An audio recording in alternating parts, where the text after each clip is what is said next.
Graça e paz. No último vídeo nós estávamos conversando sobre a parte do teste da bondade, quando nós perguntamos à pessoa se Deus a julgasse baseado nos 10 mandamentos, se ela seria inocente ou culpada. E nesse momento, às vezes a pessoa, em vez de admitir a sua culpa, ela diz assim: não, eu creio que eu seria inocente porque Deus é bom. Então nós vimos que um Deus bom é um Deus justo, um juiz bom, ele é um juiz justo que não pode inocentar o culpado, né? Eu gosto de lembrar daquele caso onde teve um rapaz que sequestrou a moça, se eu não me engano o nome dele era Lindbergh, e ele sequestrou uma ex-namorada, Eloá, e manteve ela por cárcere privado, e acabou no final cometendo um homicídio, e foi até bem divulgado na mídia. Imagine se aquele rapaz, no julgamento, após ter sido detectado que ele quebrou 11 itens do Código Civil, imagine que a juíza desse uma oportunidade para ele dar uma última palavra antes dela dar o veredito final. E ele falasse assim: juíza, a senhora é uma boa juíza. E porque a senhora é uma boa juíza, a senhora não vai me condenar, a senhora vai me inocentar. Eu tenho certeza que aquela juíza diria: você acertou na primeira parte, mas errou na segunda. Porque eu sou uma boa juíza, mas como você quebrou esses 11 itens do Código Civil, a lei ordena que você pegue 30 anos e alguns meses de cadeia, e por isso a sentença é condenado. Se ela não agisse assim, com certeza aquele julgamento teria sido cancelado, refeito, porque não poderia imperar a injustiça. Então, o fato de dizer que Deus é bom não vai nos livrar do dia do seu julgamento, no dia da ira de Deus que ele reservou para isso, certo? É bom deixar isso bem definido. Agora as pessoas pensam também de uma outra maneira, elas tentam sair pela tangente dizendo: ah, mas eu vou me arrepender. Eu me arrependi desses erros que eu cometi.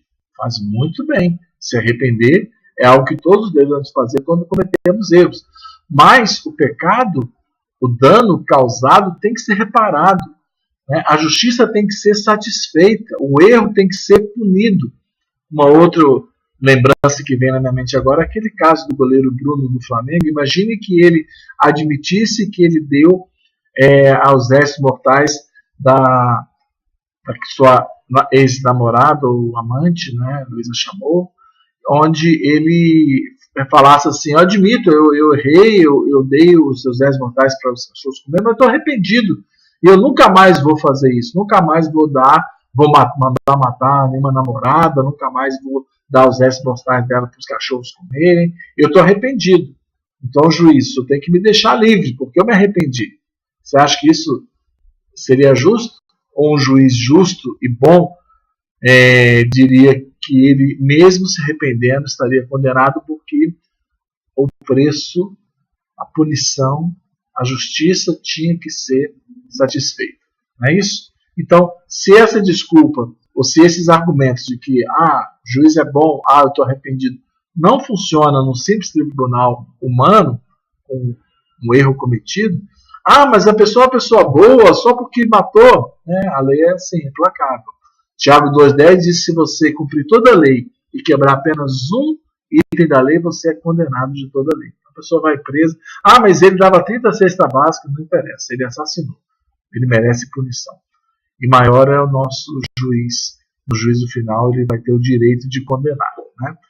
Então nós temos que levar a pessoa nessa terceira pergunta, que é: Deus julgando julgaria inocente ou culpado, levar a entender que ela é culpada. Você lamenta informar, mas de acordo com a palavra de Deus, naquele dia você seria condenada. Aí, normalmente, após esse estabelecimento da culpa e o entendimento, nós vamos um passo adiante. Nós falamos assim: não, o condenado, ele merece prêmio ou castigo? Claro que a pessoa vai dizer castigo, né? E o castigo de Deus é o céu ou é o inferno? Ela fala: é o inferno. Então, você sendo condenado, iria para o céu ou iria para o inferno? É claro que a pessoa deveria, pelo raciocínio, entender que o merecimento, não só dela, mas de toda a humanidade, é a condenação eterna no lugar que Deus designou para isso, chamado inferno. Mas nesse momento as pessoas também podem sair pela tangente dizendo: não, o inferno não existe. Quando a pessoa diz inferno não existe, você tem que questionar: de onde você tirou essa ideia? Por que você acredita assim? Porque a Bíblia diz que o inferno existe. Jesus, que era um pregador tão amoroso, tão meigo, ele disse que no último dia ele falará para alguns: vinde benditos do meu Pai, possui por herança o reino preparado, e para outros ele dirá: malditos, afastados de mim, vocês que praticam iniquidade. E a palavra iniquidade é que vivem sem lei, ou não obedecem à lei, não se submetem à lei. É isso? Então, o inferno é bíblico. Jesus falou que ele existe. Agora, às vezes a pessoa fala assim: não, mas mesmo que o inferno existe, eu não sou tão mal assim. Eu admiti que eu já contei uma mentirinha, mas isso não é o suficiente para me mandar para o inferno. Eu acho que pela minha vida, pelo todo, né, pelo contexto geral, eu acho que eu sou bom o suficiente para merecer ir para o céu. Então você precisa aprofundar essa questão do pecado. A Bíblia diz: somos como o impuro, todos nós. Todos os nossos atos de justiça são como trapo imundo. Está em Isaías 64:8. O melhor das nossas boas intenções é como aquelas faixas que envolviam o corpo do leproso, né? Trapo imundo. E mais, todos se desviaram, igualmente se corromperam. Não há quem faça o bem, não há nem um sequer. Salmo 14:3. Se você se considera bom diante dessas declarações, você está muito enganado a respeito do padrão da moralidade de Deus.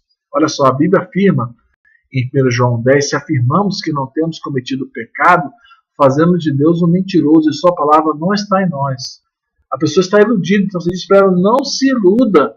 Não há nada de valioso o suficiente em você, mesmo riquezas ou bom comportamento, procedimento, que seja capaz de fazer com que a salvação da sua alma esteja garantida, esteja paga, esteja comprada.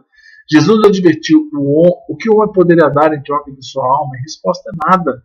A salvação, ela é um presente de Deus para quem se arrepende e crê em Jesus. Em Efésios 2:8-9 diz: porque pela graça sois salvos, por meio da fé. Isso não vem de vós, é dom de Deus, não por obras, para que ninguém se glorie. Então, nessa pergunta, que é a quarta pergunta, a terceira é inocente ou culpado, a quarta é céu ou inferno, se a pessoa não admitir, nós vamos terminar dizendo: lamento informar, mas o justo merecimento de cada ser humano é o inferno. No próximo vídeo vamos continuar então.